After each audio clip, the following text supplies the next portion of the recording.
The road wasn't supposed to take this long. That was the first thought that settled in, quiet but persistent, somewhere between the steady hum of the engine and the rhythmic sweep of the headlights across the asphalt.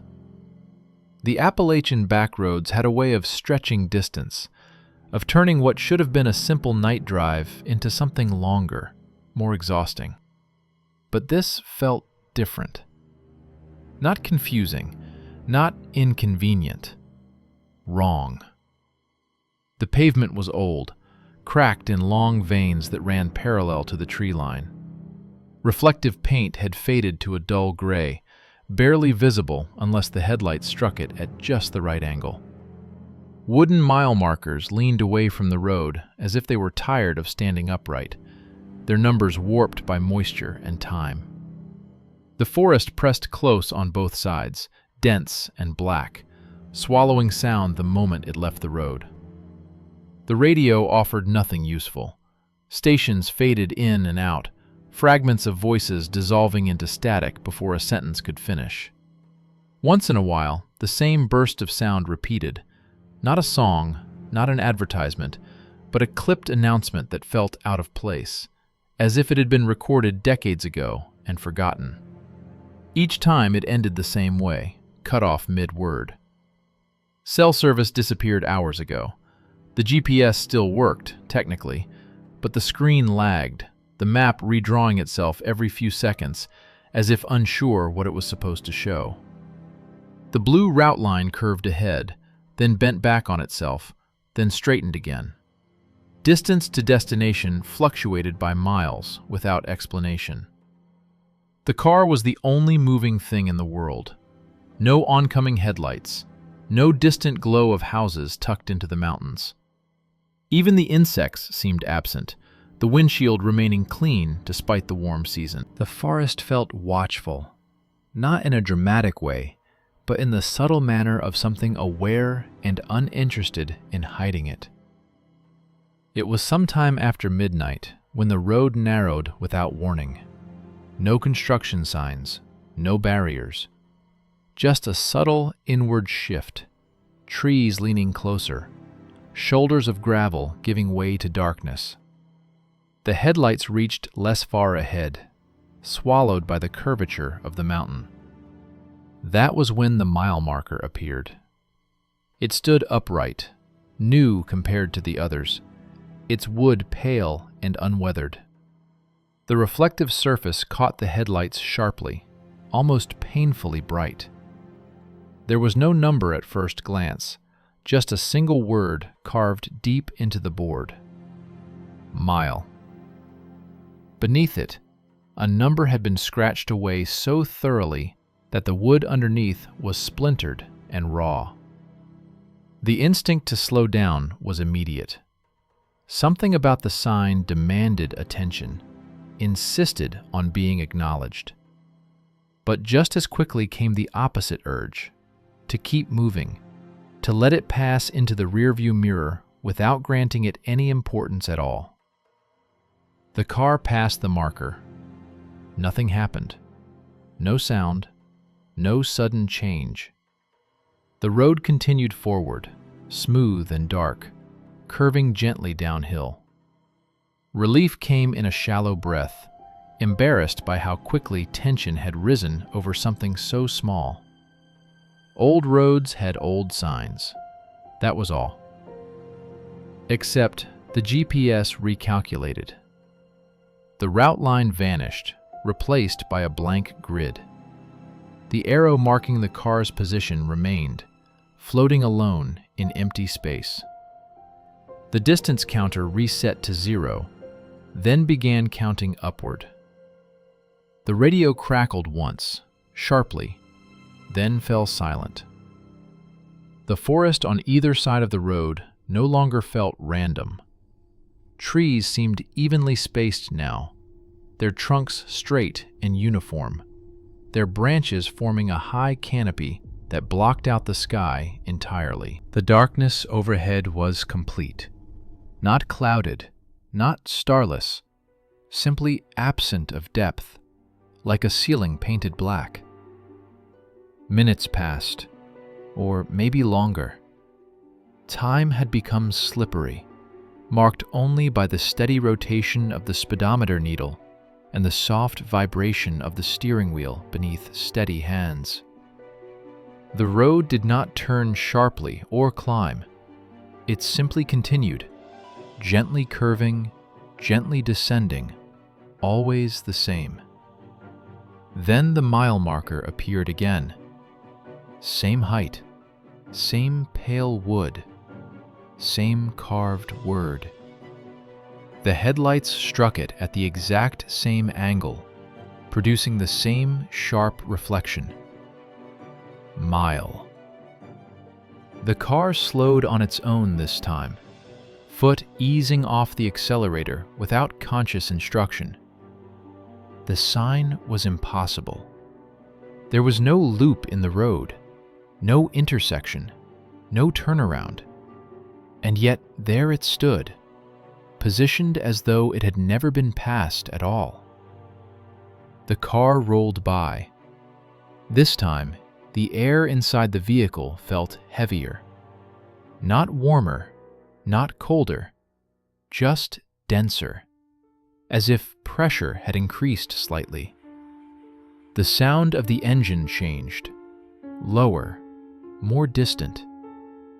The radio flickered back to life, repeating the same clipped announcement heard earlier, word for word, timing perfectly identical, like a recording trapped on repeat. The forest shifted subtly, not moving exactly, but aligning. Trees that had leaned at random angles now stood straighter, more deliberate. The road surface ahead reflected light differently, absorbing it rather than bouncing it back. A glance in the rearview mirror showed nothing but darkness. No road, no marker, just blackness where the asphalt should have been. The realization came slowly, settling in layers rather than striking all at once. This wasn't a detour. It wasn't a malfunction. Whatever lay beyond that mile marker was not part of the road system anymore. It was something adjacent to it. Something that only existed once you committed to it.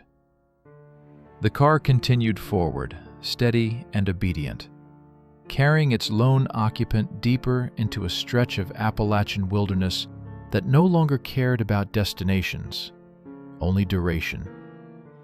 And somewhere ahead, just beyond the reach of the headlights, the road waited to show how many miles were left and what it would take to reach the end.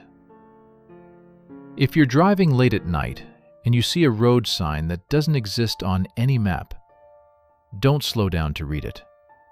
Keep going and don't look back. And if you enjoy slow, unsettling horror stories like this one, take a moment to subscribe to the channel before we continue. The road wasn't supposed to take this long. That was the first thought that settled in, quiet but persistent, somewhere between the steady hum of the engine and the rhythmic sweep of the headlights across the asphalt. The Appalachian back roads had a way of stretching distance, of turning what should have been a simple night drive into something longer, more exhausting. But this felt different. Not confusing, not inconvenient. Wrong. The pavement was old, cracked in long veins that ran parallel to the tree line. Reflective paint had faded to a dull gray, barely visible unless the headlights struck it at just the right angle. Wooden mile markers leaned away from the road as if they were tired of standing upright, their numbers warped by moisture and time. The forest pressed close on both sides, dense and black, swallowing sound the moment it left the road. The radio offered nothing useful. Stations faded in and out, fragments of voices dissolving into static before a sentence could finish. Once in a while, the same burst of sound repeated. Not a song, not an advertisement, but a clipped announcement that felt out of place, as if it had been recorded decades ago and forgotten. Each time it ended the same way, cut off mid-word. Cell service disappeared hours ago. The GPS still worked, technically, but the screen lagged, the map redrawing itself every few seconds, as if unsure what it was supposed to show. The blue route line curved ahead, then bent back on itself, then straightened again. Distance to destination fluctuated by miles without explanation. The car was the only moving thing in the world. No oncoming headlights, no distant glow of houses tucked into the mountains. Even the insects seemed absent, the windshield remaining clean despite the warm season. The forest felt watchful, not in a dramatic way, but in the subtle manner of something aware and uninterested in hiding it. It was sometime after midnight when the road narrowed without warning. No construction signs, no barriers, just a subtle inward shift, trees leaning closer, shoulders of gravel giving way to darkness. The headlights reached less far ahead, swallowed by the curvature of the mountain. That was when the mile marker appeared. It stood upright, new compared to the others, its wood pale and unweathered. The reflective surface caught the headlights sharply, almost painfully bright. There was no number at first glance, just a single word carved deep into the board. Mile. Beneath it, a number had been scratched away so thoroughly that the wood underneath was splintered and raw. The instinct to slow down was immediate. Something about the sign demanded attention, insisted on being acknowledged. But just as quickly came the opposite urge, to keep moving, to let it pass into the rearview mirror without granting it any importance at all. The car passed the marker. Nothing happened. No sound, no sudden change. The road continued forward, smooth and dark, curving gently downhill. Relief came in a shallow breath, embarrassed by how quickly tension had risen over something so small. Old roads had old signs. That was all. Except the GPS recalculated. The route line vanished, replaced by a blank grid. The arrow marking the car's position remained, floating alone in empty space. The distance counter reset to 0, then began counting upward. The radio crackled once, sharply, then fell silent. The forest on either side of the road no longer felt random. Trees seemed evenly spaced now, their trunks straight and uniform, their branches forming a high canopy that blocked out the sky entirely. The darkness overhead was complete, not clouded, not starless, simply absent of depth, like a ceiling painted black. Minutes passed, or maybe longer. Time had become slippery, marked only by the steady rotation of the speedometer needle and the soft vibration of the steering wheel beneath steady hands. The road did not turn sharply or climb. It simply continued, gently curving, gently descending, always the same. Then the mile marker appeared again. Same height, same pale wood, same carved word. The headlights struck it at the exact same angle, producing the same sharp reflection. Mile. The car slowed on its own this time, foot easing off the accelerator without conscious instruction. The sign was impossible. There was no loop in the road, no intersection, no turnaround. And yet, there it stood, positioned as though it had never been passed at all. The car rolled by. This time, the air inside the vehicle felt heavier. Not warmer, not colder, just denser. As if pressure had increased slightly. The sound of the engine changed. Lower, more distant. The radio flickered back to life, repeating the same clipped announcement heard earlier, word for word, timing perfectly identical, like a recording trapped on repeat. The forest shifted subtly, not moving exactly, but aligning. Trees that had leaned at random angles now stood straighter, more deliberate. The road surface ahead reflected light differently, absorbing it rather than bouncing it back. A glance in the rearview mirror showed nothing but darkness. No road, no marker, just blackness where the asphalt should have been. The realization came slowly, settling in layers rather than striking all at once. This wasn't a detour. It wasn't a malfunction. Whatever lay beyond that mile marker was not part of the road system anymore. It was something adjacent to it. Something that only existed once you committed to it. The car continued forward, steady and obedient, carrying its lone occupant deeper into a stretch of Appalachian wilderness that no longer cared about destinations, only duration. And somewhere ahead, just beyond the reach of the headlights, the road waited to show how many miles were left, and what it would take to reach the end. The road begins to narrow without actually changing shape. The lane lines remain visible, the asphalt remains smooth, but the space around it feels compressed, as if the forest has leaned closer while the car wasn't looking. The trees are taller here, their trunks rising straight up before dissolving into darkness, their tops lost completely. Headlights fail to reach far into the woods now. The light simply stops, cut off by something thicker than shadow. The GPS screen flickers again. The thin line ahead fractures into multiple overlapping paths, all stacked directly on top of each other, as if several versions of the same road exist at once. Coordinates appear briefly, then overwrite themselves with new ones. Latitude and longitude cascade too fast to read, then vanish. The device emits a soft chime, not an error tone, but a confirmation sound, the kind meant to reassure. It repeats every 30 seconds. The temperature inside the car drops. Not suddenly, not enough to fog the windows, but enough to notice. The vents are still warm. The dashboard reads normal.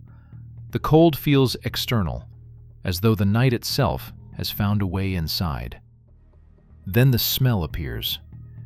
It is faint at first, easy to dismiss as damp earth or decaying leaves, but it grows stronger with each passing minute. Wet metal, old wood, something organic left too long without air. The smell of a place that has been sealed and forgotten. It does not come through the vents. It has no direction. It simply exists within the car now, woven into the air. Another vehicle comes into view ahead, but this one is different. It is stopped directly on the road. The brake lights are off. The hazard lights are not blinking. The car is perfectly centered in the lane, positioned as if parked intentionally. As the distance closes, details emerge. The doors are closed, the windows intact, the paint unmarred. It could be mistaken for a functioning vehicle, waiting.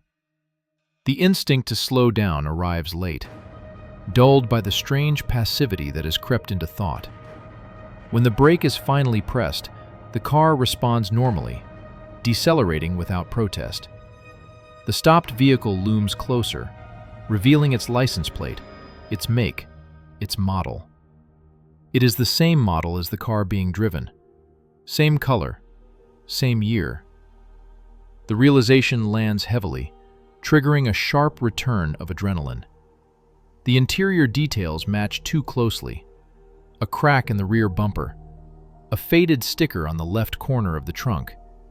Even the small dent near the fuel cap is identical. There is no driver inside. The seat is empty, the steering wheel untouched. The mirrors adjusted exactly as they are in the moving car. The radio inside the abandoned vehicle is on, glowing faintly, its display showing a time that does not match any clock. As the moving car rolls slowly past, the headlights sweep across the interior, briefly illuminating the footwell. Something dark stains the carpet there. Not fresh, not wet, old. The moment the stopped car disappears from view, the radio in the moving vehicle turns on by itself. The voice returns, no longer listing routes or distances. It speaks a single sentence, slowly, carefully enunciated, as if confirming a successful process. It uses the driver's name, pronouncing it perfectly. Subject remains in transit. The radio clicks off. The forest reacts for the first time. Branches sway without wind. Leaves tremble. A deep sound ripples through the trees, low and resonant, like something massive shifting its weight far off among the trunks. The sound does not approach. It does not retreat. It simply acknowledges presence. The road ahead dips slightly, descending into a shallow valley where mist clings to the ground in thick bands. The headlights carve tunnels through it, but the beams struggle, diffused and scattered.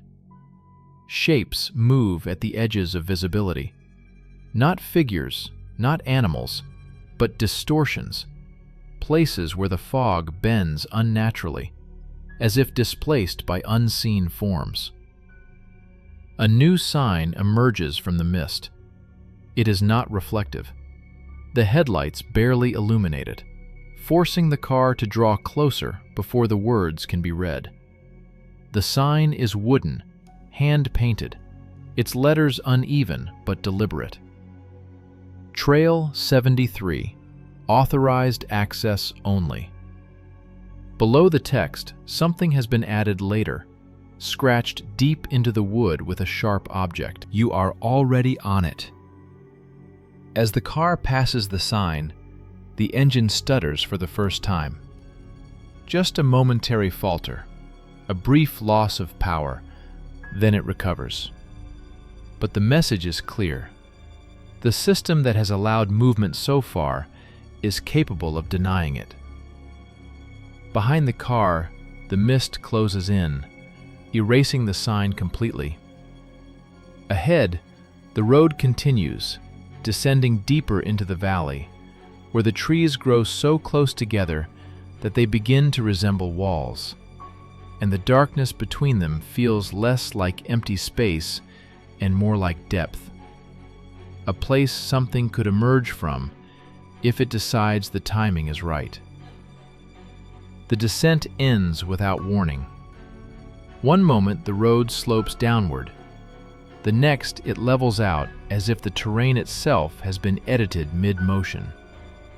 The forest changes here. The trees are no longer evenly spaced. They cluster tightly, trunks overlapping in ways that shouldn't be possible. Roots rising above the soil like exposed ribs. Some of them lean inward, forming arches over the road, their branches intertwined high above, sealing the sky away completely. There is no moon visible now, no stars, only the tunnel of headlights and the sense of being far below where anything natural should exist. The GPS emits another confirmation chime. This time, the screen does not flicker. It stabilizes on a single display. No map, no road, just text. In transit, Phase 2, do not exit vehicle. The message remains as the car continues forward, the speed steady despite the foot easing off the accelerator. The engine hum deepens, not louder, but heavier, as if working against unseen resistance. The sensation is subtle, yet unmistakable. The car is no longer moving through space in a normal way. The distance traveled does not feel proportional to time. Minutes stretch. The same cluster of trees seems to pass more than once, their twisted silhouettes repeating with minor differences, like a flawed loop. Then the footprints appear. They cross the road at a diagonal, pressed deep into the damp asphalt, as if the surface had been soft when they were made. Each print is enormous, elongated, with impressions suggesting too many joints, toes set too far apart, weight distributed unevenly. They are not fresh, but they are not old either. Leaves and debris have begun to collect inside them, yet the edges remain sharply defined. The prints lead into the forest on the right. The headlights follow them instinctively as the wheel turns slightly, despite no conscious decision to steer. For a brief moment, the beam catches movement between the trees. Not a full shape, not a body, but a shift in mass. Something tall stepping backward, just beyond the reach of the light. The branches above sway violently, accompanied by a low, vibrating sound that resonates in the chest more than the ears. The car jerks back into the center of the road on its own. The GPS chime sounds again, sharper this time, almost impatient. Do not deviate. A structure emerges ahead, barely visible at first. A clearing opens, where the trees have been cut back, their stumps rotted and overgrown with moss. In the center of the clearing stands a ranger station, or what remains of one. The building leans to one side, its windows boarded unevenly, the roof partially collapsed. A single light glows inside, steady and warm, the only sign of life seen in hours. The car slows as it approaches, despite the warning still glowing on the screen. The feeling of passivity fractures here, replaced by a sharp, rising urgency. The station represents shelter, explanation, human logic. The kind of place where rules make sense again. As the car rolls past the driveway, the light inside the station flickers. For a split second, a silhouette appears in the window. Tall, too tall. Its outline bends unnaturally, shoulders sloping at the wrong angle, head tilted far too low, as if its neck cannot support its own weight. The figure does not move. It simply watches. The radio turns on again without static, without transition. The voice speaks calmly, stripped of any remaining pretense of navigation. Station access denied. The light inside the building goes out. The clearing vanishes almost immediately, swallowed by trees that seem to slide back into place, closing ranks as if the opening never existed.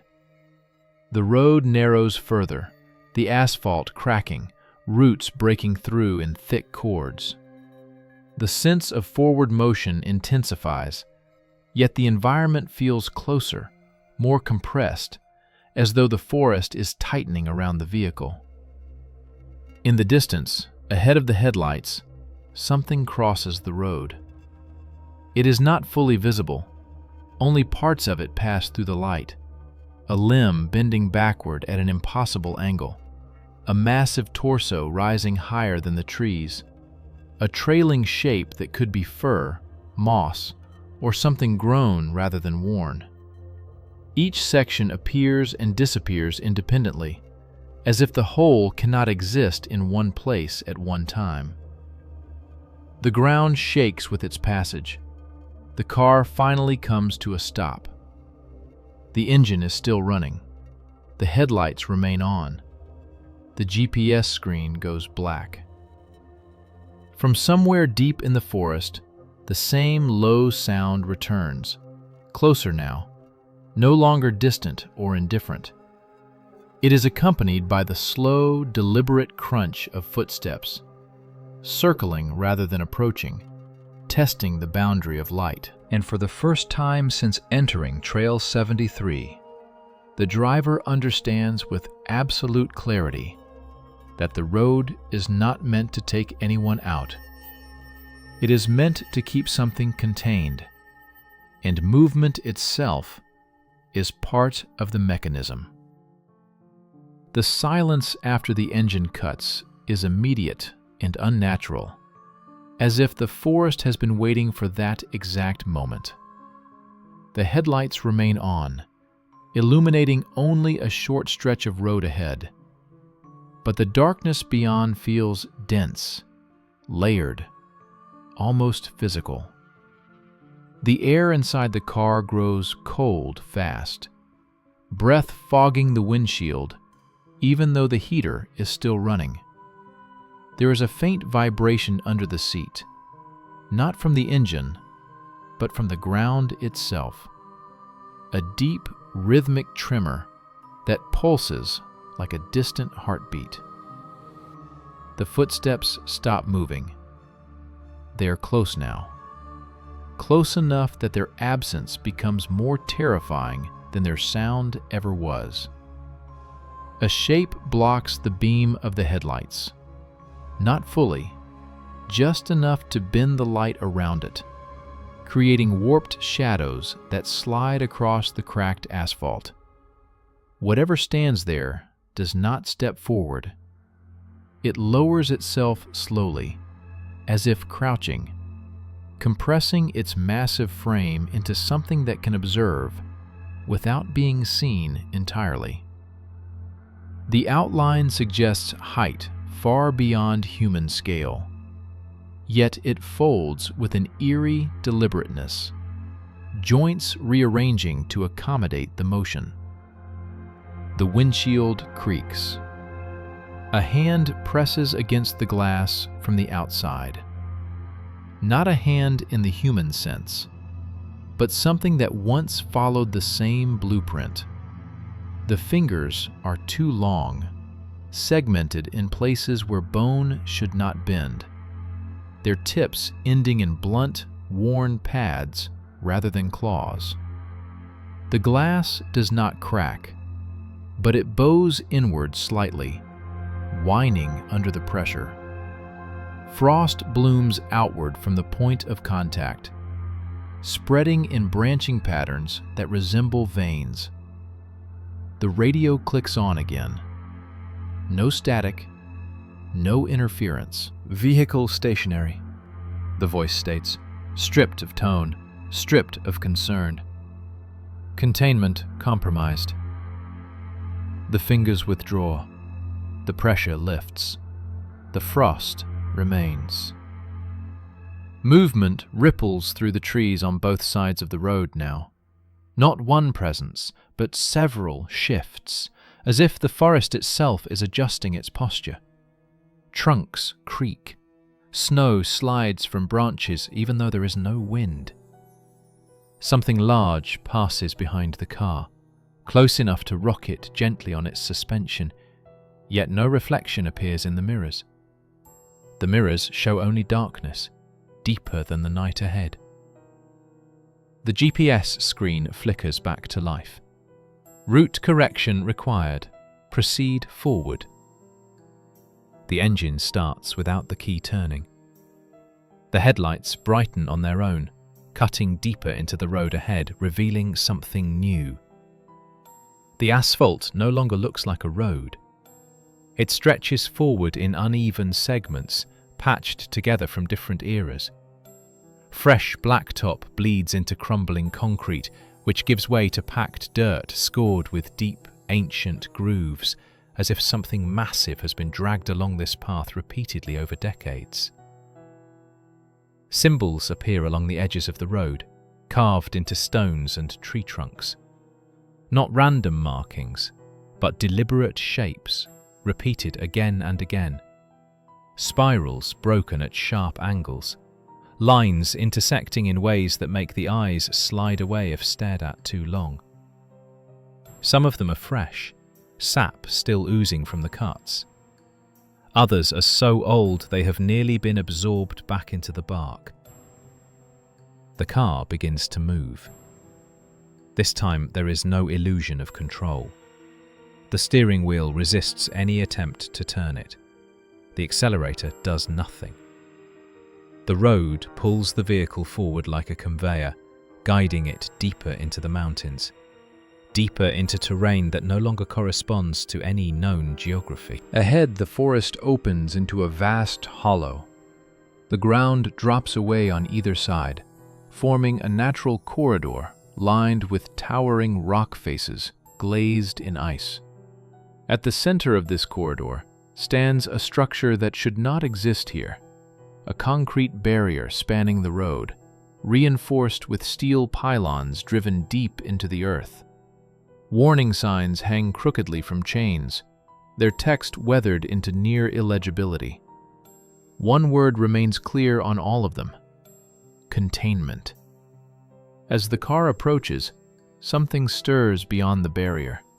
A massive shadow shifts behind the rock walls, stretching upward, its outline briefly illuminated by the headlights. It does not rush forward. It waits, patient, as if this moment has played out many times before. The radio speaks one last time before cutting out entirely. Transit nearing completion. And somewhere behind the barrier, something begins to rise, unfolding itself slowly, preparing to meet what the road has delivered. By the fourth night, the mountains felt closer than they should have. Not physically, nothing had moved on the map, but the space between the trees seemed compressed, as if the forest had learned the shape of the cabin and was slowly tightening around it. The wind no longer moved freely. It slid, low and deliberate, carrying sounds that did not echo the way natural sounds should. The tracks returned just before dawn. They were not fresh snow prints this time. The ground was too frozen for that. Instead, the earth itself had been pressed inward, deep, elongated impressions forming a path that circled the cabin once, then stopped directly beneath the front window. No signs of claws, no drag marks, just weight. Immense weight, placed carefully, as if whatever stood there had known exactly where to stop. Inside, nothing had been disturbed. The door was still locked, the stove cold, the radio silent. But the journal on the table, closed the night before, now lay open. One page had been torn out cleanly. The next page contained a single line, written in a hand that did not match the earlier entries. It wasn't a warning. It wasn't a threat. It was a description. A simple, observational sentence, written with careful pressure, as if the writer was still learning how to hold a pen. The forest knows when it is watched. The realization came slowly, not as panic, but as resignation. The stories the locals told were never about attacks, never about bodies found or screams heard. They were always about absence, about men who left campfires burning and never returned, about hunting dogs that stopped at the tree line and refused to go further, about cabins that remained intact for decades, untouched, as if preserved. It wasn't a predator, it was a boundary. That night, the sounds returned.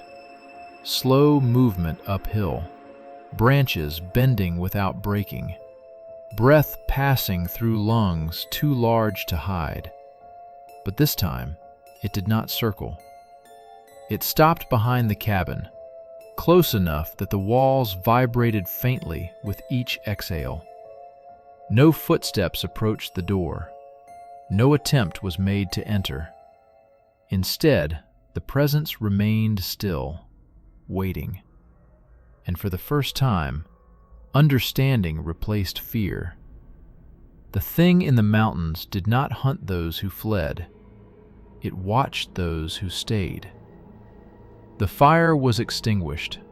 The lights turned off.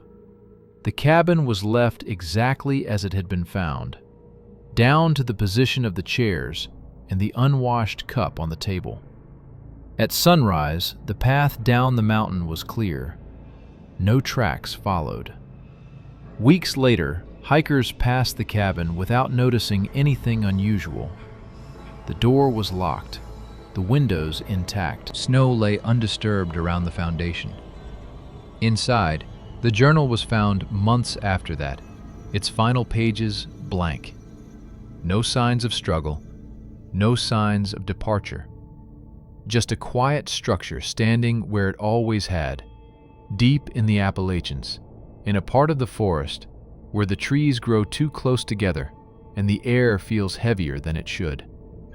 Locals still avoid that slope, not because something lives there, but because something remains, watching, and remembering who learned, too late, that some places are not meant to be observed, only respected.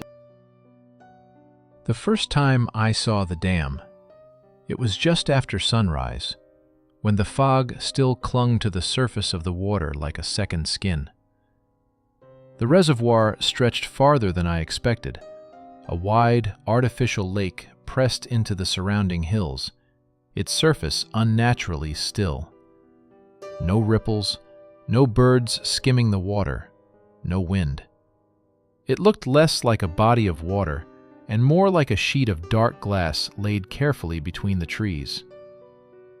The dam itself rose at the far end, a massive concrete wall cutting through the valley, its surface stained by decades of mineral runoff and rain. It didn't look abandoned, but it didn't look alive either. It looked sealed. I had been sent there for a routine inspection, or at least that was how it was described in the paperwork. I worked as a hydrological systems engineer, contracted by the regional authority to review sensor data and structural integrity whenever irregular readings appeared. Most of the time, those irregularities had boring explanations: faulty pressure gauges, calibration drift, sediment buildup confusing the sonar. This job, however, had been flagged as persistent anomaly. That phrase alone was enough to make the assignment feel heavier than usual. According to the report, the pressure sensors near the lower sections of the reservoir had been recording subtle fluctuations for months. Not spikes, not drops, something worse. A slow, rhythmic variation, as if the water itself were responding to something underneath it. The automated system couldn't classify it, and neither could the local technicians. So they sent me. The control building sat near the base of the dam, a low concrete structure with narrow windows and a metal door that looked older than the rest of the facility. Inside, the air smelled faintly of dust and ozone. The lights hummed softly overhead, casting a pale glow over the monitors and equipment racks. Everything appeared functional, clean, orderly. Too orderly. The kind of place where nothing ever happened, which made it unsettling that something clearly had. I logged into the system and pulled up the reservoir map. The bathymetric scan showed the expected contours: sloping sides, a deep basin near the center, gradual sediment buildup near the edges. At first glance, it looked normal. Then I overlaid the anomaly data. That was when I noticed it. A region beneath the deepest part of the reservoir that the sonar refused to resolve properly. Instead of natural, irregular shapes, the scan showed flat planes and sharp angles, as if the lake floor had edges. At first, I assumed it was a software artifact. Sonar systems sometimes struggled with dense sediment layers or unusual mineral deposits. I cross-checked the raw data. The shapes were still there. Perfectly straight lines, right angles, symmetry. Water doesn't do symmetry. I pulled up the original construction blueprints for the dam and reservoir. The files were old, digitized from paper records. Some pages faded or partially corrupted. According to the plans, the valley had been cleared decades ago before flooding. A small settlement had once existed there, a handful of buildings, a church, a road. But all structures were supposedly demolished prior to filling the basin. The lake floor, as mapped, should have been uneven, littered with debris and natural formations. What I was seeing didn't match that description. As the morning wore on, the fog lifted, revealing the far shoreline. Trees crowded the edges of the water, their reflections stretching downward into the dark surface. I stepped outside for a moment, standing on the concrete platform that overlooked the reservoir. The air was cold and damp. The silence pressed in around me, broken only by the distant hum of the dam's internal systems.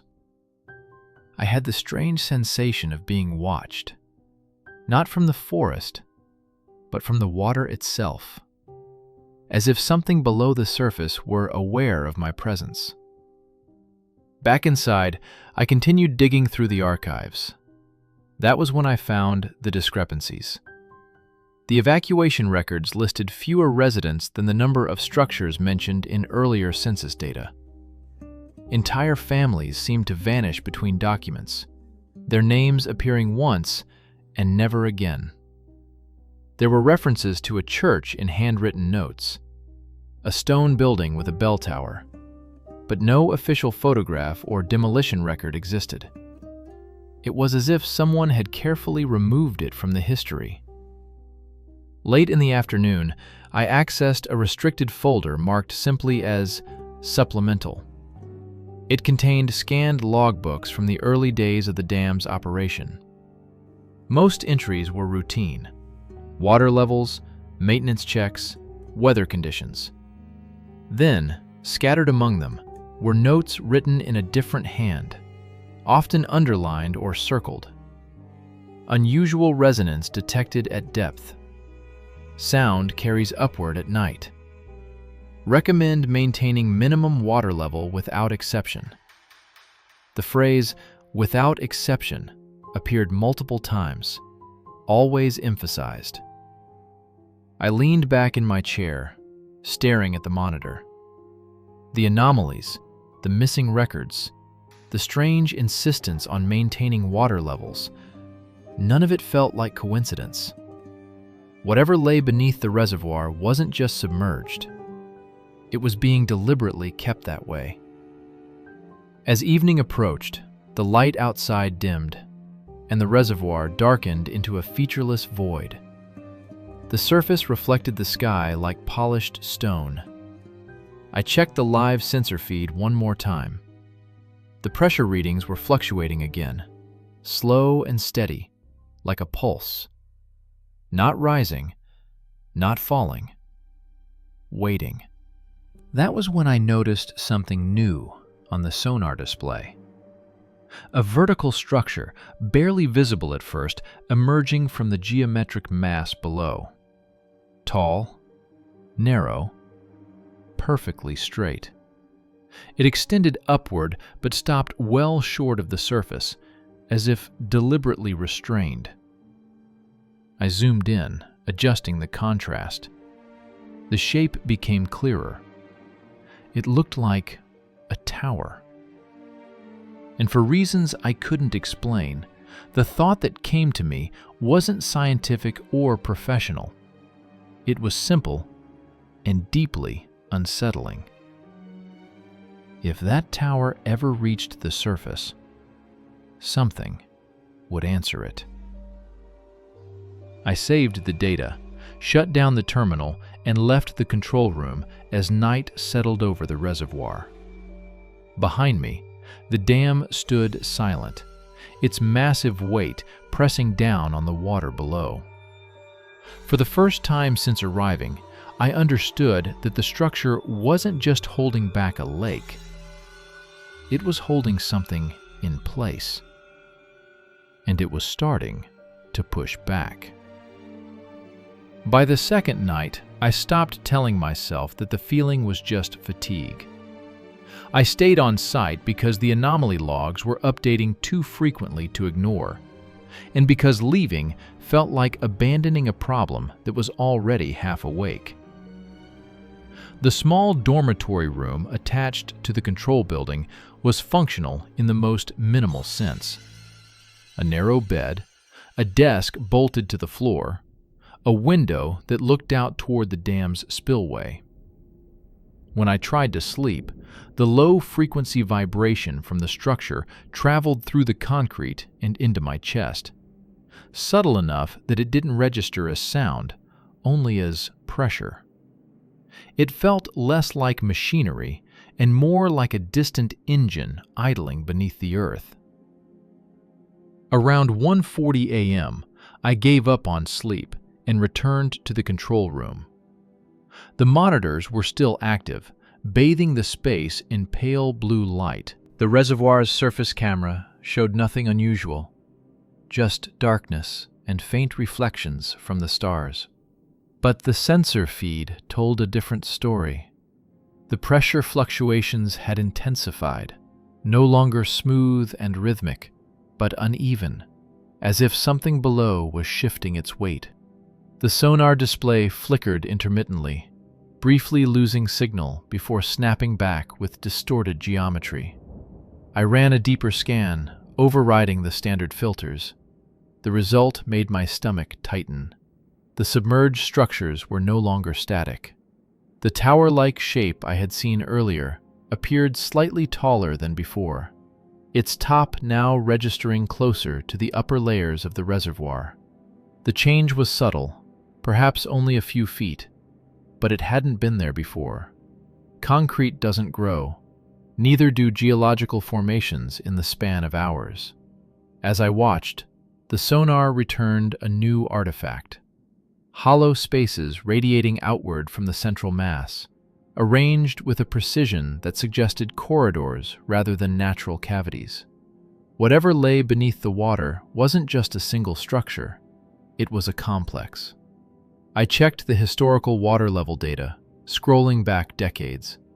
There it was again, hidden in plain sight. The reservoir level had never been allowed to drop below a specific threshold. Not during droughts, not during maintenance. Even in years when surrounding regions suffered water shortages, this lake remained unnaturally full. The dam wasn't optimized for efficiency, it was optimized for depth. At 2:17 a.m., the first sound came through the hydrophones. It wasn't loud. At first, I thought it was interference, a low, irregular tone that wavered in pitch. Then it repeated, longer this time, resonating through the water like something struck far below the surface. The frequency analysis didn't match any known mechanical source. It wasn't turbulence. It wasn't sediment shift. It was deliberate. The sound carried a strange quality, not quite noise, not quite signal. When I listened through the headphones, it made my teeth ache, a pressure behind the eyes. I removed them quickly, heart racing, and muted the channel. The sound continued to register visually on the monitor, a slow oscillation pulsing across the display. I searched the supplemental logs again, this time focusing on night shifts. That was when I found the incident reports that never made it into the official archive. Mentions of workers requesting transfers, of equipment failures that only occurred after midnight, of a technician who claimed to hear bells underwater and was quietly dismissed 2 weeks later. The word hallucination appeared more than once, always followed by a recommendation for leave. One entry stood out, dated nearly 50 years ago. It described a partial drawdown of the reservoir for emergency inspection after seismic activity. The water level had been lowered by several meters for less than 6 hours. The report ended abruptly, mid-sentence. The next log, written by a different supervisor, stated that the drawdown had been reversed immediately due to structural concerns, and that all visual records from the operation were classified. No mention was made of what they had seen. Sometime after 3 a.m., the lights in the control room dimmed slightly, then returned to normal. The system diagnostics showed no power fluctuation. On the surface camera feed, a disturbance rippled across the reservoir, spreading outward from a point near the center. The water moved as if something had shifted beneath it, displacing volume rather than disturbing the surface directly. I stepped outside again, drawn by a need to see it with my own eyes. The night was cold, the air sharp and still. The reservoir stretched out before me, black and immense. Then, slowly, the surface began to change. Not waves, something deeper. A bulge, subtle but unmistakable, rose and fell as if the water were breathing. I felt it then, the certainty that settled into my bones without logic or evidence. The dam wasn't suppressing pressure from below. It was suppressing emergence. When I returned to the control room, a new alert waited on the main terminal. Not a system error, not a sensor failure. A message flag generated by a protocol I hadn't seen before. Depth integrity threshold approaching. No recommended action followed. No automated response. Just a warning, as if the system itself didn't know what to do when the water was no longer enough. I stared at the message until the letters blurred. Beneath the reservoir, something ancient and deliberate was pressing upward. Not in panic, not in haste, but with patience, with certainty, as if it had always known the weight above it would eventually. The third night begins with a change so small it almost passes unnoticed. The water level below the dam is lower than it should be. Not dramatically, no alarms, no flashing indicators, but enough that the exposed concrete along the spillway shows a pale, dry scar that wasn't there yesterday. The gauges still report nominal pressure. The system insists nothing is wrong. But the river downstream sounds different now. Thinner, strained, as if something upstream is holding its breath. By 1:40, the maintenance tunnel registers movement again. Not vibration this time, displacement. The seismic sensors embedded in the rock around the lower galleries begin logging slow, deliberate shifts, each one too controlled to be a collapse and too heavy to be machinery. The timestamps form a pattern. Movement every 11 minutes, always from deeper than the map structure, always stopping just short of the reinforced access points. Whatever is down there is not testing randomly. It is measuring. The logs from decades ago start to make sense in fragments. A decommissioned report surfaces in the archive system, misfiled under hydrology audits. It describes an unclassified void discovered during the original excavation, too large to fill, too unstable to seal properly. The engineers rerouted the foundation around it. The dam was redesigned mid-construction. not to span the void, but to pin it. The language in the report is clinical, but the margins are filled with handwritten notes, warnings, crossed-out phrases. One line appears 3 times, written by different hands over different years. Do not lower the reservoir below threshold. At 0217, a supervisor calls from headquarters. The tone is calm, rehearsed. There is a request to prepare for a controlled pressure adjustment before dawn. Routine maintenance, according to the script. When asked about the old reports, there is a pause long enough to feel deliberate. The answer comes back vague, deflecting, followed by a reminder of protocol and a subtle warning about unauthorized access to archival materials. Below the dam, the tunnel lights flicker, not off, not on, but dimming, as if something massive has passed between the power source and the walls themselves. The air grows colder, carrying a smell that doesn't belong underground. Wet stone mixed with iron and something older, like stagnant water trapped for centuries. A low sound begins to travel through the structure. Not a roar, not a crack. More like pressure equalizing through a living body. It vibrates through the metal railings, through the soles of boots, through teeth. Instruments don't register it. Only the human body does. Another sensor triggers. Then another. All from the same depth. The realization settles slowly and horribly. The void beneath the dam is not empty. It never was. The structure isn't restraining water alone. It is holding something in place, something that shifts when pressure changes, something that reacts when the weight above it lessens. At 3:04, a final log entry appears on the system, time-stamped but unsigned. It is not part of any automated process.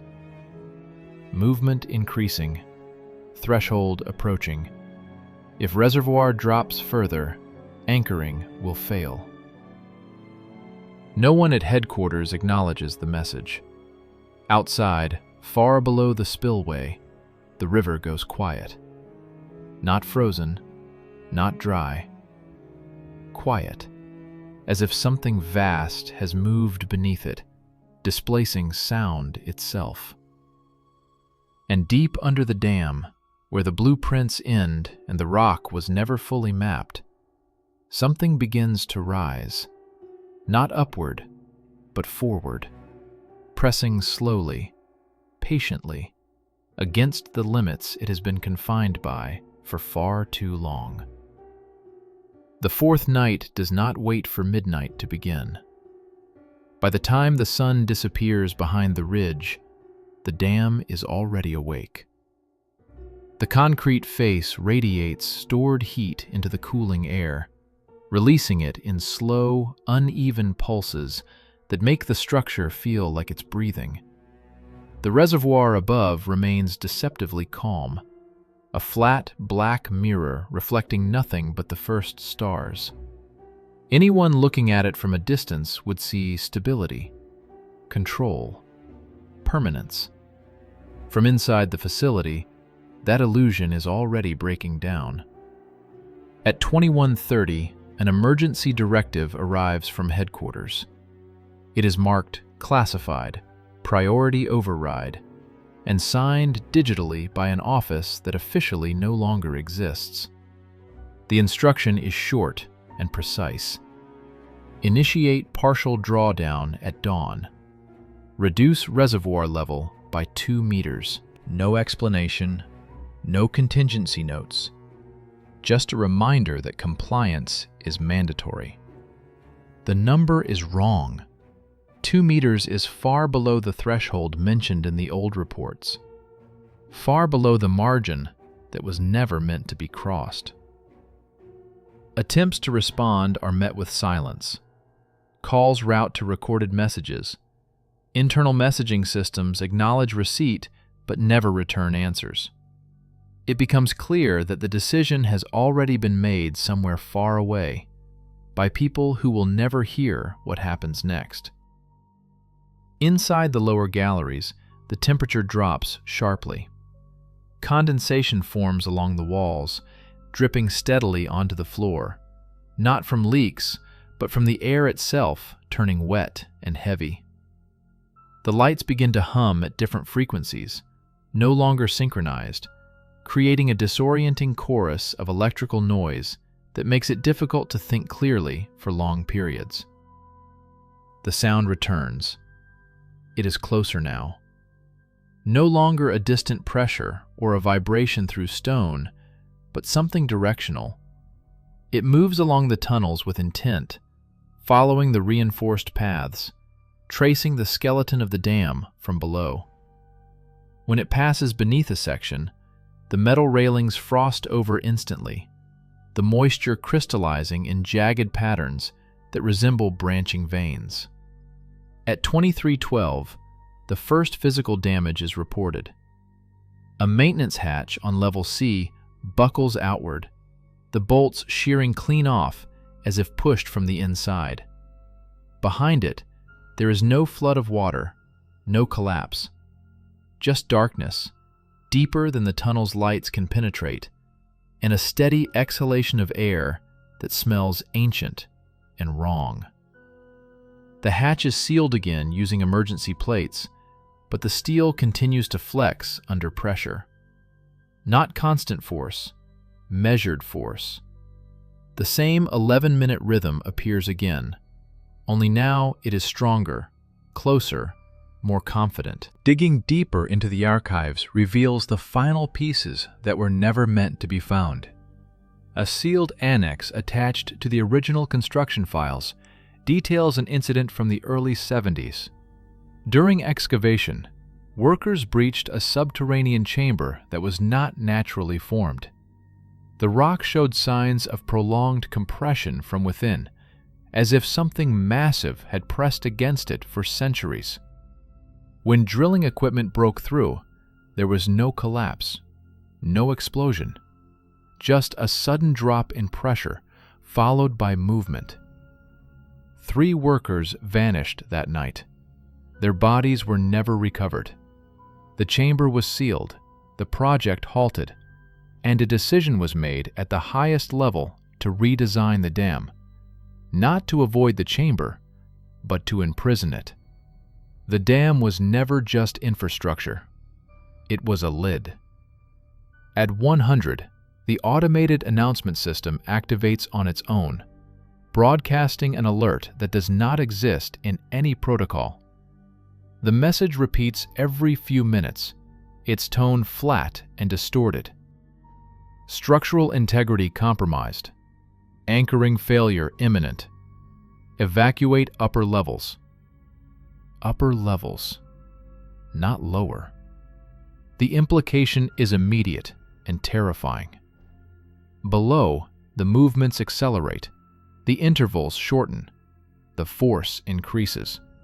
Concrete cracks appear along the foundation walls, hairline fractures that spread visibly, as if traced by invisible fingers. Each new sound from beneath the dam feels less like pressure and more like proximity. Then the water responds. The reservoir begins to move, not sloshing, not surging, but shifting as a single mass, pulling inward toward the center, as if something below is drawing it down without lowering the level. The surface deforms subtly, creating slow, circular depressions that smooth themselves out and reform elsewhere, as though the water itself is unsettled. By 0330, the decision is made locally to delay the drawdown. Systems are locked manually, valves are overridden. For the first time in decades, the dam is being controlled by people on site rather than distant authority. The response from headquarters is immediate and chilling. A single message appears on every terminal simultaneously. Release pressure. Failure to comply will result in catastrophic breach. There is no concern for the structure, no concern for the valley below, only pressure, as if that is all that matters. At 0410, the power flickers across the entire facility. Emergency lights engage, bathing the tunnels in red. The sound from below stops abruptly. The silence is worse. It lasts long enough for hope to form, thin and dangerous. Long enough for someone to believe that holding the line might work. Then the foundation shifts. Not a tremor, not a quake, a controlled movement, like something adjusting its grip. The concrete floor beneath the control room creaks, and a seam that has not existed in any blueprint begins to open along the base of the wall. Cold air pours through, carrying the unmistakable sound of water being displaced somewhere far deeper than it should be able to reach. The truth becomes undeniable in that moment. Whatever is beneath the dam does not need the water to escape. The water is what has been keeping it still, and dawn is only minutes away. Dawn does not arrive the way it should. There is no gradual lightening of the sky, no thin band of gray on the horizon. Instead, the darkness thins unevenly, as if the night itself is being peeled back in places it was never meant to leave. The mountains around the dam remain silhouettes, jagged and unmoving, while the air above the reservoir takes on a dull, metallic hue that reflects nothing. Inside the facility, emergency power holds, but barely. The red lights flicker in slow, arrhythmic pulses, casting long shadows that stretch and collapse along the walls. The crack at the base of the control room has widened into a narrow fissure, deep enough that no light reaches the bottom. Cold air continues to rise from it, steady and constant, carrying with it a sound that is no longer subtle. It is moving. Not violently, not urgently, deliberately. The remaining sensors below the dam begin failing one by one, not all at once, but in sequence, as if whatever is beneath is advancing through them, passing each point and leaving silence behind. Pressure readings spike and then flatten. Seismic data cuts out entirely. The system cannot track something that has entered the structure itself. Outside, the reservoir finally changes. The water line drops by only a few centimeters, but the surface tension breaks, rippling outward in concentric waves that do not fade. The water seems heavier now, thickened, as if resisting its own movement. Along the spillway, moisture freezes instantly, forming jagged sheets of ice despite the rising temperature. In the final archived file, one that was never meant to be accessed, there is a handwritten note scanned so poorly it almost blends into the background. It is dated years after the dam's completion. If pressure equalizes, anchoring fails. If anchoring fails, it will seek depth. If it seeks depth, it will move through us. The dam was never designed to withstand force from below. At 5:12, the foundation gives way, not in collapse, but in release. The concrete slab beneath the lower galleries fractures along pre-existing stress lines, opening pathways that were unknowingly carved during construction decades earlier. Water does not rush in. Instead, it drains downward, drawn into the void with unnatural speed, spiraling into darkness without sound.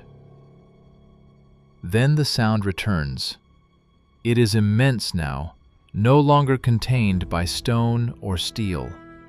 A vast displacement echoes through the valley, felt miles away as a pressure change that rattles windows and silences wildlife. Trees along the slopes bend inward, their branches creaking as if pulled by a gravity that does not belong there. From the edge of the spillway, the reservoir can be seen collapsing inward, not emptying, but sinking, as though the basin itself has deepened. The water funnels down into a widening depression, its surface folding and tearing around an invisible mass rising just beneath it. No shape is fully visible, only scale. The mountains answer. Rock slides cascade down the valley walls, not triggered by shaking, but by something passing beneath them, displacing the ground with slow, unstoppable force. The dam's upper structure begins to fail in sections, not explosively, but one layer at a time, concrete peeling away as internal supports shear under reversed load. There is no final alarm, no sirens. The systems simply stop. The last functioning camera, mounted high above the reservoir, captures a single frozen image before cutting out. The water has receded enough to expose something vast and smooth beneath the surface, its contours incompatible with any known formation. The image blurs as the camera vibrates, then goes black. Hours later, when emergency crews reach the site, there is no dam to secure. The valley has changed. Where the reservoir once stood, there is now a deep, water-filled basin far larger than before, its edges sharp and unnatural, as if carved from below. The river downstream runs again, but altered, colder, heavier, carrying fine sediment that never settles. Instruments detect a persistent pressure anomaly beneath the basin, one that does not fluctuate with time or weather. The official report calls it a catastrophic structural failure caused by unknown geological instability. The archives are sealed. The older files disappear entirely. The site is declared unsafe and abandoned within days. But the mountains do not forget. Locals speak of a new depth beneath the water, one that cannot be measured, of vibrations felt at night, slow and rhythmic, traveling through bedrock and bone alike, of the way the basin never freezes completely, no matter how harsh the winter. The dam is gone. The lid has been removed. And far beneath the surface of the Appalachians, something that was never meant to rise has finally found the space it needs to move again. Slowly, endlessly, reshaping the land above it, one silent shift at a time. In the spring of 1962, the town of Red Hollow, Wyoming, barely qualified as a dot on a map. One school, one gas station, one main road that turned to mud whenever it rained. The elementary school stood at the edge of town, a low concrete building with narrow windows and flickering fluorescent lights that hummed even when everything else was quiet. It was the kind of place where days blended together, where nothing remarkable was expected to happen, and where adults trusted routine more than questions. The first sign that something was wrong came during an ordinary art class on a Tuesday afternoon. Rain had started before noon and hadn't stopped, tapping steadily against the windows like fingers that didn't know when to quit. The teacher laid out paper and crayons as usual, gave a vague instruction to draw whatever came to mind, and walked between the desks while the children worked in silence. It took several minutes before she noticed the pattern. Not similarity, identity. Every sheet of paper showed the same figure. A tall man, stretched too thin, standing upright against a flat yellow background. He had no mouth. Where it should have been, there was nothing at all. Just smooth, unfinished skin. The eyes were empty circles, darker than the rest of the drawing, staring forward without direction. In one elongated hand, the figure held something that looked like a cord or rope, except it wasn't drawn straight. It was tangled, textured, like hair twisted together. The teacher assumed at first that the children had copied each other, but the desks were spaced too far apart, and the drawings had appeared simultaneously. These were children from different rows, different friend groups, some who barely spoke to one another at all. When she asked who they had drawn, the answers came easily, without hesitation. They called him the Yellow Echo. They said he only came when it rained. Over the next few days, the drawings didn't stop. They multiplied. Different classrooms, different grades, always the same proportions, always the same yellow background, always the same missing mouth. Some teachers tried to redirect the children, telling them to draw animals, houses, their families. The results didn't change. The Yellow Echo simply appeared beside those things, or behind them, or towering above them, watching. The children didn't seem frightened when they talked about him. That was what unsettled the adults the most. There was no panic, no hysteria, no sense of imagination running wild. They spoke about the Yellow Echo the way children spoke about weather, or school bells, or things that simply existed. They said he whispered to them, not in their ears, but through the televisions, through the soft hiss and crackle that filled the room when a channel wasn't tuned correctly. They described a smell that came with it, something sharp and dry, like heated dust or burned metal, something that lingered even after the screens were turned off. At first, no one believed that part. Televisions in the classrooms were old, bulky things on rolling carts, used only for educational films. But teachers began to notice that during rainstorms, some of the sets would turn on by themselves. The screens stayed gray, full of static, and the sound was low, almost inaudible. But it was enough to make people uneasy. More than once, a teacher swore they heard breathing beneath the noise, slow and wet, as if someone were standing too close to a microphone. The school administration kept careful records, but they didn't circulate them. In a locked filing cabinet, logbooks began to fill with notes written in cautious language.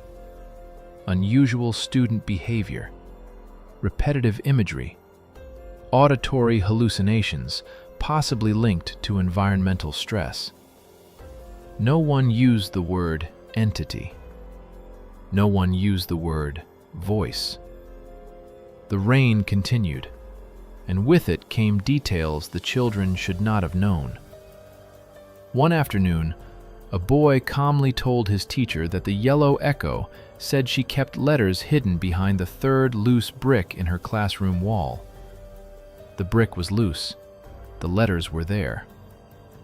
Another child mentioned the exact time the janitor would arrive each night, down to the minute, without ever having stayed that late themselves. These weren't guesses, they were confirmations. By the end of the second week, one teacher had stopped sleeping altogether. He began unplugging televisions, covering screens, listening for static that wasn't there. He knew better than anyone that some information wasn't meant to travel through wires or voices.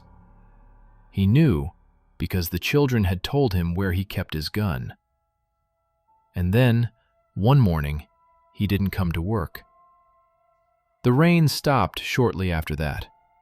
When the school reopened fully, every drawing of the Yellow Echo was gone, removed, burned, thrown away. No one could say who had done it. The only thing left behind was an old tape recorder, still running, its reels slowly turning in an empty classroom, capturing something that no one had meant to leave behind. And this was only the beginning. The tape recorder was discovered 3 days after the teacher's disappearance, though no one could later agree on who found it first. It sat on a child-sized desk near the back of the classroom, plugged into a wall outlet that hadn't worked in years, its red recording light glowing steadily, as if it had never flickered once. The reels were almost full, the magnetic tape dark and worn, stretched thin from hours of continuous use. When the principal finally ordered it shut off, the room seemed to exhale, as if something had been holding its breath. They didn't listen to the recording right away. For a small town like Red Hollow, silence felt safer than answers. The official explanation for the missing teacher was a nervous breakdown, followed by voluntary departure. His belongings were left untouched in his home. His car remained parked in the driveway. No signs of struggle were found anywhere the sheriff bothered to look. The children were told he had moved away.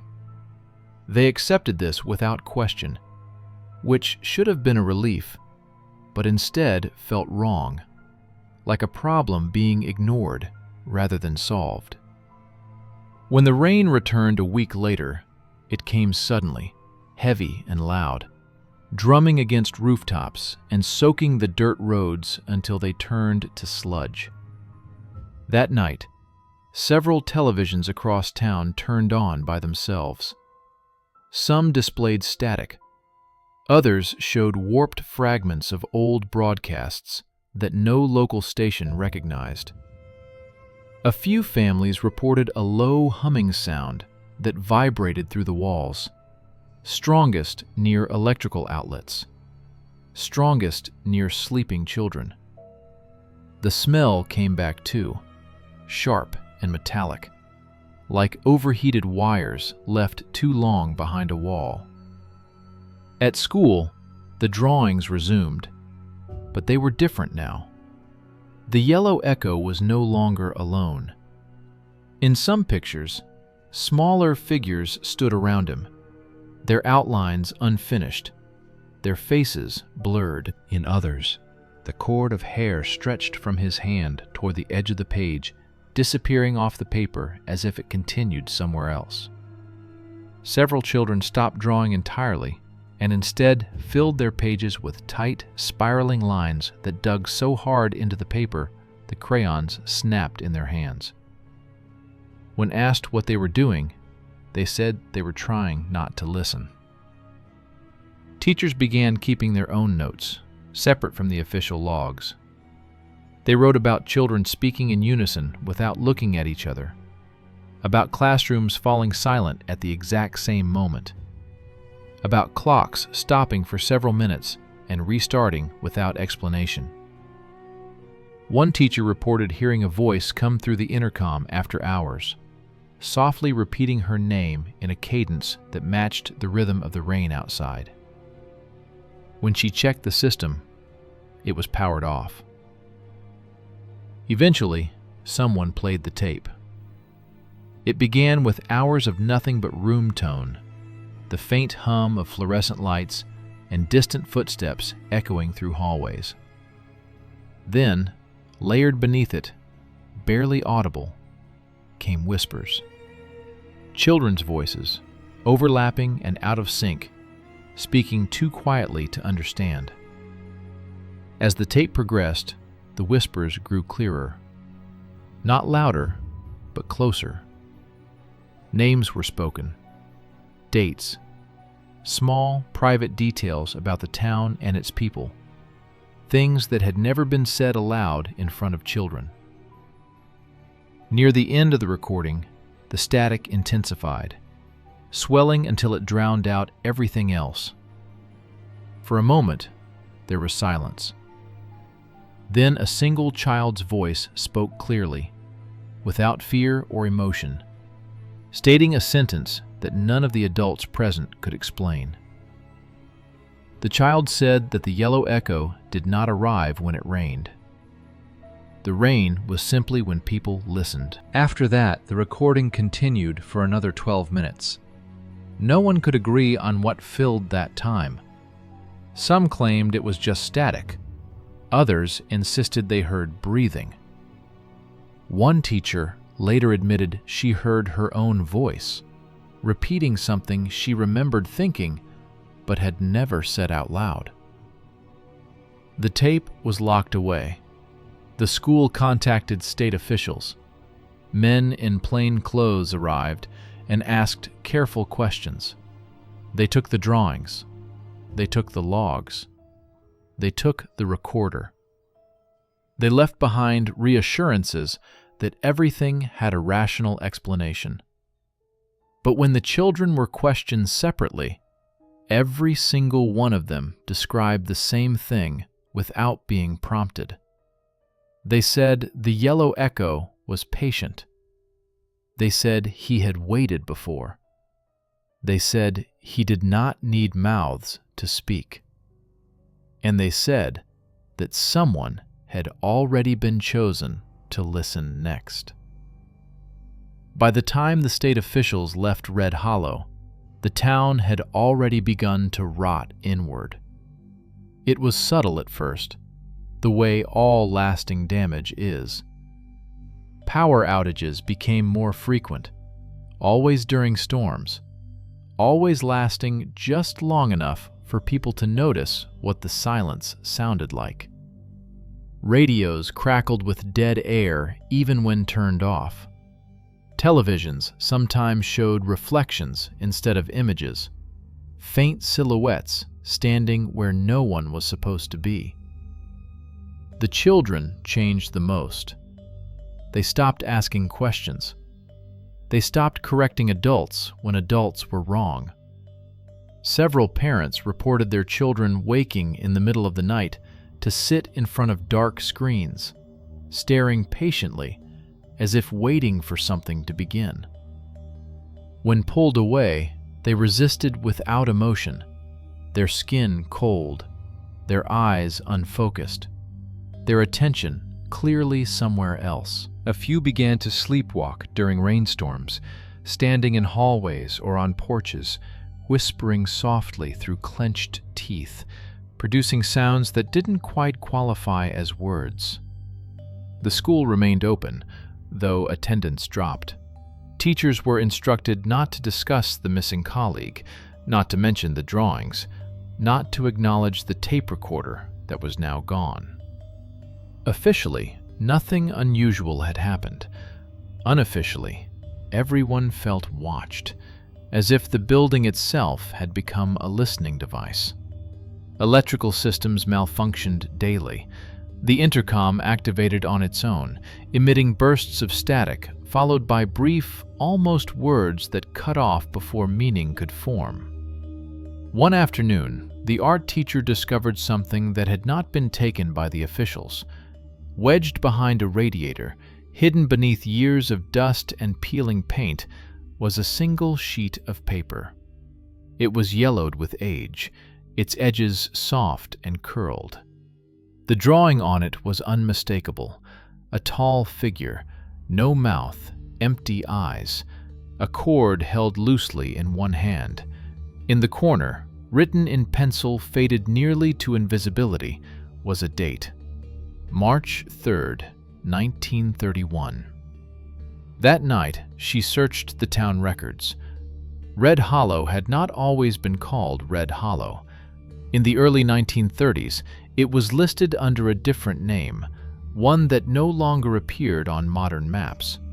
Census data from that period showed an abrupt drop in population over a 3-month span, attributed to relocation and economic collapse. School records ended mid-semester. Teachers were reassigned. Students were marked as transferred, though no destination was listed.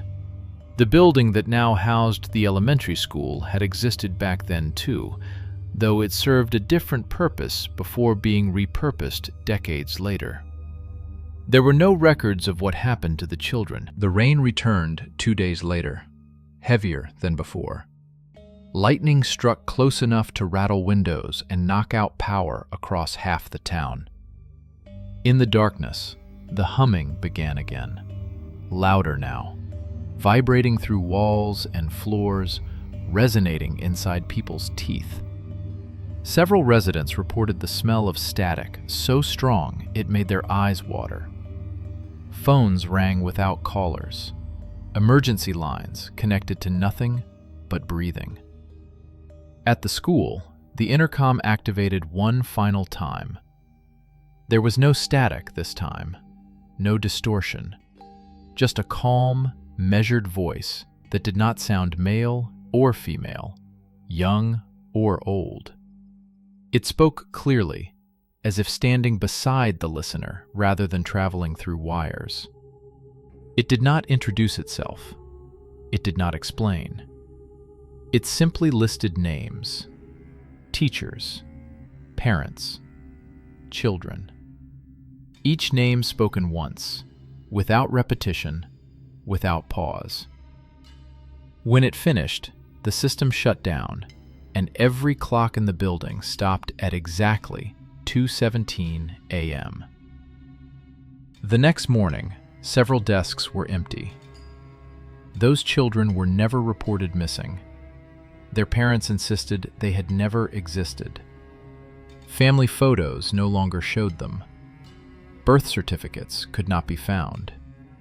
Even the memories of them seemed to slip away when examined too closely, leaving behind only unease and the sense that something important had been misplaced. Only one thing remained unchanged: the drawings.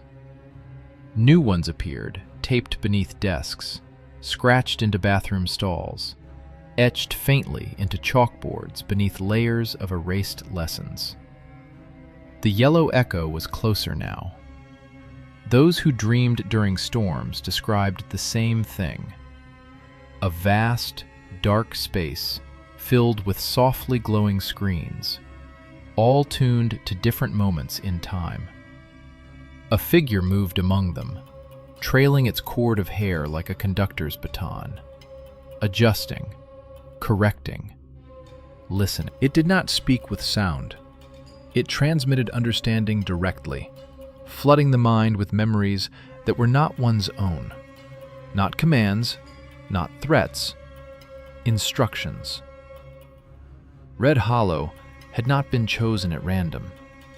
It was a place that remembered too well, built on layers of erased names and abandoned stories. The yellow echo did not create the gaps. It simply made sure they stayed empty. And now, with the rain returning more often, with the town's signals bleeding into one another, the system was waking again, preparing for the part it had always played.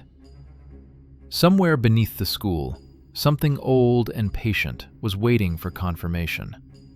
By the fourth week, Red Hollow no longer followed normal time.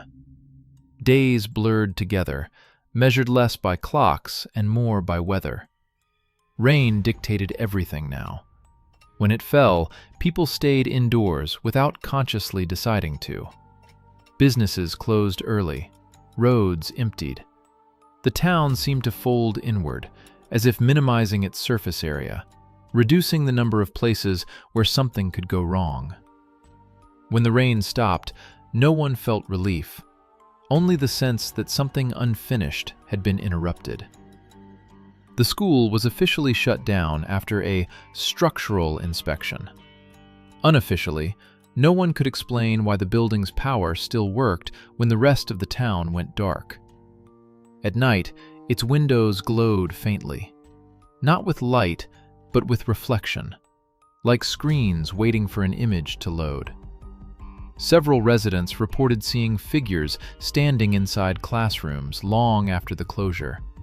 Tall silhouettes positioned in rows, all facing the same direction. The art teacher stopped sleeping. Every time she closed her eyes, she heard the low electrical hum again, closer now, almost intimate. She dreamed of cords threading through walls, through soil, through bone. She dreamed of voices trapped inside machines, repeating themselves until meaning wore thin. And always, at the center of it all, the figure without a mouth, watching, listening, remembering, on behalf of things that no longer could. She returned to the school despite the warnings. The front doors were unlocked. Inside, the air was cold and dry, smelling faintly of ozone and old paper. Her footsteps echoed too loudly, as if the building were hollow in ways it hadn't been before. In the main office, the logbooks were back on the desk, though she was certain they had been removed. Pages flipped on their own, stopping at entries written in different handwriting, different decades, all repeating the same phrase in slight variations. Confirmation delayed. System unstable. She followed the sound of the hum down a stairwell she didn't remember existing. It led beneath the school, into a space not marked on any blueprint. The walls were lined with obsolete equipment, reel-to-reel recorders, early televisions, switchboards, tangled cables running like veins along the ceiling. Many of the machines were still active, their screens glowing softly, each one displaying a different room, a different moment. Classrooms, living rooms, hospital wards, always during rain. In the center of the room stood a terminal unlike the others. Its surface was smooth, almost organic, pulsing faintly with light. Etched into its casing were names, hundreds of them, worn down by time, some scratched out, others half-finished. At the bottom, freshly marked, was a blank space, waiting. The hum deepened. The smell of static grew overpowering. Behind her, something moved. It did not walk. It adjusted its position in increments, as if skipping frames. Up close, the yellow echo was taller than she had imagined, its surface flickering like a corrupted signal. Where a mouth should have been, there was only smooth absence. Its eyes reflected the screens around them, countless images layered inside, none of them belonging to the present. Understanding flooded her without words. The system had been built long ago, not to communicate, but to contain, to archive what could not be buried properly. When a patient died under unusual circumstances, when a subject could not be explained, when an event threatened to fracture the narrative of the world, the protocol absorbed it. Names were recorded, signals were dampened, witnesses were reassigned or erased. Children, more receptive than adults, remembered what they were never meant to know. They didn't invent the figure, they recognized it. The yellow echo was not a monster. It was maintenance, and it was failing. The figure raised its hand, the cord of hair tightening, vibrating like a live wire. The terminal pulsed brighter, the blank space waiting to be filled. Somewhere above them, rain began to fall harder, striking rooftops and windows in perfect, synchronized rhythm. The system needed a new confirmation, and Red Hollow was running out of people who could remember what that meant. By morning, Red Hollow no longer appeared on any map. Roads leading into town curved back on themselves. Highway signs pointed toward destinations that no longer existed. Travelers who passed nearby later reported brief interference on their radios, a soft hiss layered with something almost like children counting under their breath. No one stopped to investigate. No one felt the urge to. Inside the school basement, the rain never reached the ground. The art teacher stood before the terminal as the yellow echo waited without impatience. Time meant nothing to it. The system had learned long ago that delay was simply another form of decay. The machines around them trembled, struggling to keep coherence, their screens flickering through decades in seconds. Faces appeared and vanished. Names tried to surface and were dragged back under. She understood now why the children had stopped talking to each other. Speech fractured memory. Silence preserved it. Her name appeared on the terminal, not typed, not carved, but emerging as if it had always been there, only overlooked. She felt no fear when she saw it, only a profound, exhausting clarity. The system did not kill, it reassigned. It moved problems out of sequence, into places where time folded thin enough to store them. The teacher placed her hand on the terminal. The hum reached a pitch that vibrated through her bones. The cord of hair unraveled, spreading across the floor, into the walls, into the machines. Images collapsed inward. The yellow echo stepped closer, not threatening, not comforting, simply present, like a function completing its cycle. She remembered everything then: the other towns, the other schools, the patterns of rain that never matched forecasts, the children who drew the same figure decades apart, separated by geography but united by signal. She remembered being one of them once, long before Red Hollow, long before she had learned to forget. The terminal accepted the confirmation. Above ground, the rain stopped all at once. By noon, Red Hollow was empty. Houses stood intact, meals left unfinished, televisions humming softly to themselves. The school doors were locked, the basement sealed behind concrete that looked decades old despite being newly poured. Every drawing of the yellow echo was gone. Every logbook page referencing the system had turned blank. Even the teacher's name slipped easily out of conversation, then out of thought entirely. Only one thing remained. In a storage room beneath the school, a reel-to-reel tape recorder continued to run, its tape looping endlessly. It no longer recorded voices, it recorded absence. A soft electrical hiss, punctuated by long stretches of silence that felt deliberate, measured, maintained. Occasionally, during heavy rain, the hiss sharpened, and somewhere far away, in a different town, a child would pause in front of a television that wasn't turned on, feeling watched, feeling remembered. And later, without knowing why, would draw a tall figure with no mouth, empty eyes, and something coiled tightly in its hand. They would not say they imagined it. They would say they recognized it. And the system, briefly stable again, would continue its work.